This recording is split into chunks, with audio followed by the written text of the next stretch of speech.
Excellent!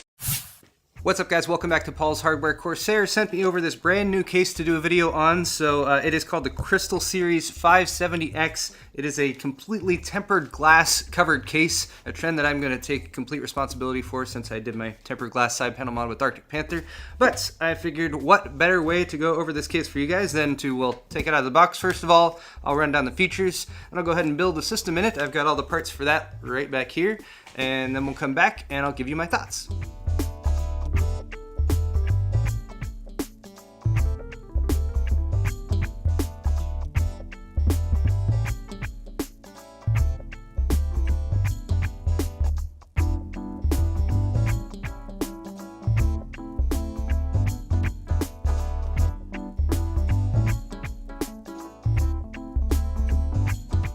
Alright, so I have removed all of the tempered glass side panels from this case. I was originally going to show you guys like a first look of it with everything, with nothing mounted inside, but then I realized all those tempered glass pieces, which are over on the table there, all have like the plastic on them, and I was going to like peel all that off and stuff, but I decided no, let me wait on doing that and build the system first, because even though tempered glass is a lot sturdier than plexi, it's still best to kind of keep that stuff on. But there are 4 tempered glass panels, one for each side, one for the top, and one for the front, and they are all held on by these little screws right here, which are pretty good quality and look pretty nice from the outside.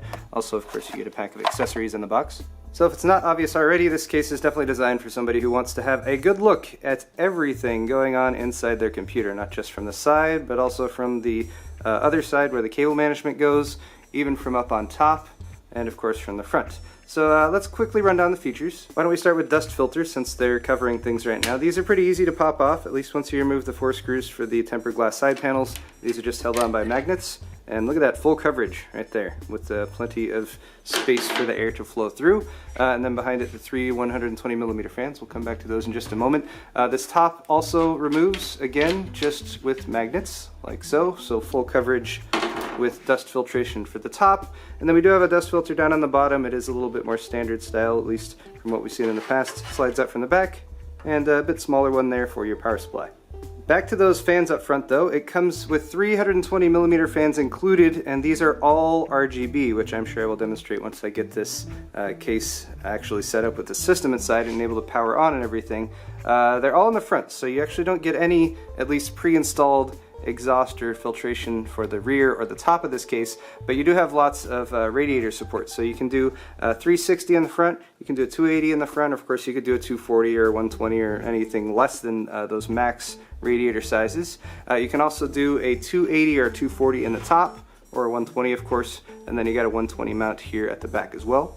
Now the other nice thing about these radiator mounts, at least the front one, you can actually remove the entire fan mounts with these thumb screws. So it's got thumb screws going up and down here. You can pull that tray off, and that will allow you to mount your radiator and the fans to it, and then just install the whole tray, which is a pretty convenient way of installing radiators and fans for a liquid cooling solution, of course. Actually, one quick correction here. I mentioned that front tray is removable for mounting the radiators. The top tray is removable as well. And then they're saying that this will fit a 240mm radiator, and it might fit a 280mm radiator, just depending on the size and bulbousness at the end and how big the pieces are that come off of it and stuff. But you do have some flexibility there, but at least they are confirming 240mm rad support. I'm going to try to fit a 280 up here. The power supply does have a cover down here. It's maybe about 2/3 the length of the chassis, and it is open on this side, so you could bring cables out through this direction, or most likely you'll pass them back through there to use the cable management solution that's on the back. There is a Corsair LED logo that will light up here that's also going to be plugged in. Didn't say RGB, so I'm guessing this is just white, but again, I'll test that in just a moment. And there is some ventilation on the top of your power supply cage, just in case you wanted to put your power supply with the fan facing up, if that is something that you feel will work better for your airflow. Of course, you got the little rubber mounts down there for the power supply feet, and then on the back you have your typical layout, 7 expansion slots, that 120mm fan mount, I/O shield, all that good stuff. Not a huge case, a pretty standard ATX layout from the internal perspective, but again, I think the tempered glass and some of the cable management features are what Corsair is feeling makes this case unique. As for clearance, this direction you have up to 370 millimeters of length for GPU clearance, so you can go with really long GPUs. For your depth, this way you have 170 millimeters of clearance for CPU coolers. And then for the power supply down here, 225 millimeters, so pretty much any modern reasonable power supply that you would put in a gaming system will fit in this case. I also want to point out down here, they at least have advertised some mounting points for pumps or reservoirs. So I don't know if this is a standard layout for you know, your D5 pumps or anything like that, but there are some slots down there. So if you would put a pump or a big tall reservoir or something, you could mount it to the bottom there theoretically, and that's probably going to be a popular solution for anyone who's water cooling in this case, because well, that's where it would fit pretty much. There's nowhere else to put it. Your buttons and I/O for the front are on the front and kind of off to the right. So you've got a power button, of course, right there. 3 buttons for controlling the RGB fans. So it's nice to be able to control those manually with buttons rather than having to rely on software. But you have brightness, speed, and then cycling through the different available presets that the built-in controller has available. Headphone and mic jack, of course. And then we have 2 USB 3.0 ports. And then here is the flip side, so you can see that controller, which is connected up right here, and then there's a smaller piece right here. So this actually has 3 of the fans already plugged in, with space for 3 more, so if you buy more of those RGB fans that are compatible with this, then you could put them elsewhere in the case and control them all with this unit. This has a little piece that goes off over to here with sort of a breakout box, and here you can again control speed, color, and mode, and then that's got another lead that goes up to the top so you can control it via those buttons up top that I just showed you. As for drive support, you basically have 4 drive bays. 2 of them are 3.5-inch drive mounts over here on the side with the typical pop in from the side. I'm not a fan of this drive mounting method. These are also plastic trays, I want to point out, so that definitely could have been better, but I guess they are a bit lighter if you want to look on the bright side, and they are all black, so they're not going to stand out as noticeably glaringly plastic or anything like that. These will fit 3.5-inch drives and 2.5-inch drives, then 2 more 2.5-inch drive mounts right here. Again, plastic trays, but they'll get the job done. All of these are toolless for the most part, at least they're all held on with a single thumb screw. Lastly, over here we have this cable management bracket thing, which is basically just like kind of a U-shaped piece of metal that is held on to the motherboard tray, again with a couple thumb screws. Not the most elegant solution, I would say, but again, you're just using it to pass cables through. And we're going to see, as far as access goes, because there's some space up here at the top, and then of course this covers the actual grommet mounts in there, so you'll be able to pass them through from that little thing through there. I'm going to see if this is easy to work with or if this is a pain in the butt to work with. I think maybe it might be a little bit of a combination of both, but in the end, hopefully it will lead to pretty looking cable management, because this is definitely the kind of case you're going to need to pay attention to cable management with. Alright, enough talking, let me build this.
Okay, so the build is complete, everything's on. Really didn't have too many issues as far as the build process goes. Everything was fairly straightforward, apart from the slightly more delicate use of these tempered glass side panel windows. The tempered glass itself I would describe as gray glass rather than that ultra clear glass. Which I believe is slightly less expensive, at least in my experience, purchasing tempered glass, but it does give a little bit of a tint, so you can kind of see anything that lights up and shines inside peeking through. So you can see I used the same MSI motherboard and graphics card that I used for build in the 760T recently, and everything looks pretty nice. Also, we have a red and black color scheme going on, and then of course the 3 fans up in the front all shine through. Right now they're all white. I can change the color though. The color cycle goes from white to red to orange to, I believe, yellow to green to blue to purple, and then it will do a cycle and it'll just kind of jump from one to the other. Of course, you can also change the speed. So that first button was for changing the color. The next one changes the speed, so that'll change the speed at which it changes colors or whatever effect you might choose. So right now I have just chosen the effect for it's going to glow, it's going to breathe, very standard RGB lighting LED effect, and then of course I can cycle through those. So we have the flashing one, which I hate and should never be used, and then I believe we have a more soft faded effect that it goes through as well. Very cool. Anyway, and then of course back to solid color. So if I switch this to all white, let's do red for example, and then I should be able to change it to like pulse red, pulse, flash, breathe. And right now it's going very fast, so if I was like, that's too fast for me, I hit the speed button and then it slows down a little bit. Gives me something a little bit more reasonable. Now apart from those lights, there are also a couple highlight lights. So down here at the very bottom, we've got the Corsair logo. It has a white LED behind it, so that shines through the front of the case. I thought that was a nice touch. And then of course that Corsair logo on the power supply. So even if you're not using a Corsair power supply, you've still got a Corsair power supply. Those are both white. It's kind of a shame that those also aren't RGB with everything else, but if you're going to have it be any color, white would be the best choice since you have different colors going on. Okay, we had a brief emergency with the dogs, but everything seems to have settled down now. Continuing on though, just some final comments about the fact that everything is tempered glass on this case. Alright, one is going to be that you are going to be dealing with fingerprints. Now, if you have used Plexi, yes, Plexi will get fingerprints as well. Nice thing here is that you can just wipe them off with a nice cloth, and you shouldn't get any micro scratches or anything like that, again, since it's tempered glass. But it also kind of makes it a little bit more difficult to find good places to pick up the case, I noticed. Like for instance, I almost grabbed it down here a couple times, which would not be a good thing. Really you want to grab from underneath and just lift from the bottom like you would with a box or something like that. Mainly because these mounts, specifically for the front one here and the top one here, have kind of standoffs from the actual panel that they're connected to, and those are plastic. And then the tempered glass is mounted to the plastic. Those seem like they might be a little flimsy over time. They were adequate, but I would want to be delicate with them, and you definitely don't want to like lift by right here, because that would put some serious strain on those, and you might snap off the little mounting points. A nice little touch though that I noticed was that the tempered glass pieces are either a bit more squared or a bit more rounded, and that is so that they will go up flush nicely with the different parts of the case. Like this little connective piece right here, you want the squared off one so that stays clean. Same thing with right here. And then whereas at the bottom this one has the rounded corner because it's kind of floating out in space, and that makes more sense. Same thing on this one, more squared corner down here at the bottom where it meets up with the other elements of the case, whereas it's got the rounded corner up here at the top, which just looks nicer, I think. It's a nice touch.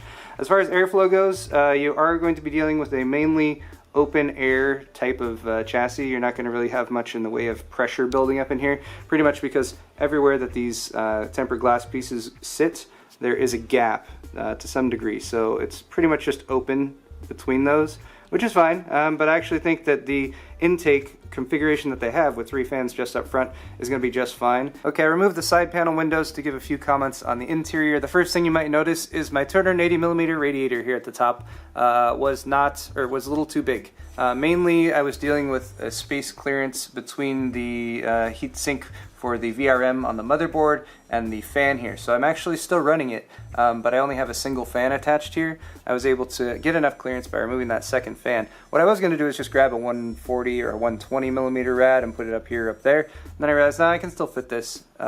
So I'll just do it just to show you guys.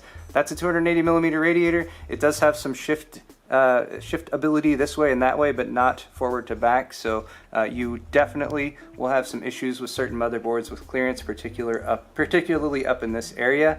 And there's no space up above here to mount fans or anything like that. So I would say stick with the 280 up top for most people, unless you're really trying to figure out how to wedge something in there, or you really have a lot of clearance for your motherboard up top. Beyond that, you do have tons of space up here in the front for, like, you know, 240, 280, 360. So that would be probably a better option if you really needed a lot of radiator space in here. Or again, just stick with that 240 on top. I also want to say for the power supply shroud area down here, you can kind of see through it back there a little bit, and this is really one of the main areas to tuck away extra cables. So you can see a little bit through there, but I find that it wasn't really too big of a deal. I'd much rather have the shroud there than not, of course. One thing I found particularly annoying was the lack of any cable routing areas through here, on this side of the motherboard in this corner. There's really nothing, so all these cables you pretty much have to run across here and then get back to tuck back into the cables this direction. It's not that big of a deal, but there's nothing to really tie them down to, so I was dealing with this situation where I just had to try to lay them as flat as possible and tuck them back there. A minor gripe, but something that I've gotten a little bit more used to on some other cases. There is fortunately a pass-through up there at the top for your 8-pin CPU connector. And finally, a look at the ever-important cable management area here at the back. I invested a decent amount of time in cable management, but definitely wasn't as incredibly thorough as I could have been, because they have done some nice things like putting tie-down points all the way around the edge of the CPU cutout on the motherboard tray, and they've given you a decent amount of options given that you're really limited on where you can hide stuff. Again, most of your extra cables are going to need to be tucked away in here as best you can, so that might mean that a not quite as long power supply would be a better option. It would at least give you a little bit more room back there. I like how you can have fancy nice SSDs displayed right here, or even mechanical drives if you're into that, or SSDs even right there, and that people can actually see your storage, which is often tucked away. And then the cable management routing kind of bar thing here, I like that it's removable. It does a good job keeping everything tidy and tucked away in there, but it was, as kind of would be expected, a pretty decent amount of work to get everything routed properly, to really have it mostly through there, and then any excess cable kind of doubling back in there and whatnot. But the fact that you can remove it with those thumb screws and then pop it back on once you have everything routed was definitely a bonus, a benefit, and I like that method. And as you probably saw as I was doing the build, there are Velcro straps, at least in a couple places behind here, so as you're routing stuff you can kind of cinch it down and get it to the point where you can actually put that piece back on. Oh, and I also shouldn't go without mentioning this. The fan hub is not technically necessarily a fan hub, so don't consider using it as a fan hub. This controls only the LED lighting, and although it can control up to 6 fans, those fans need to have these plugs, which are proprietary, I believe, from Corsair, coming off them to go into the controller. That's just for the LEDs, and they also have 3 more individual 3-pin fan plugs coming off of them that you will need to plug into the motherboard or some other source of power. So bear that in mind if you were planning on using this as your fan hub.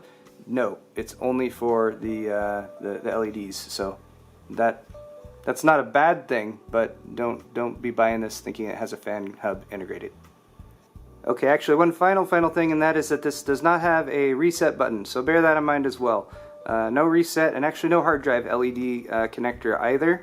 So all you have is the power button, and when your system goes to sleep, like mine is right now, that will flash, which is pretty normal for a system that has gone to sleep. And just so you know, this little LED down here is connected to that too, so that will also act as your flashing power LED. And that just about wraps it up for this video, guys. Once again, this has been the Corsair 570X from their Crystal series, featuring tempered glass and RGB fans, as well as a lighting controller. This case costs about $179 MSRP. I don't think I mentioned that yet. So let me know in the comments section what you think of that price, if you think it's worth it for this case. Also let me know what you think of the tempered glass thing. It seems to be a trend that's been gaining some steam, much like the RGB thing started to gain a bunch of steam last year. I don't mind the tempered glass, but I'm certainly still warming up to having tempered glass on every side of the case, but it does provide a little bit more of a challenge when you're doing a build and you know that you're going to have a very clear view of that opposite side with the cable management. So perhaps a case for people who have done this a few times and are confident in their cable management skills. Once again, though, leave me comments in the comment section. Let me know what you think of this case and the tempered glass thing. Also, down in the description, you can find links to my store where you can buy shirts, mugs, and pint glasses to help the cause. And of course, hit the thumbs up button if you enjoyed this video, and I'll post a link to this case as well down in the description, as well as a list of all the parts that I used. Thanks again for watching, and we'll see you next time.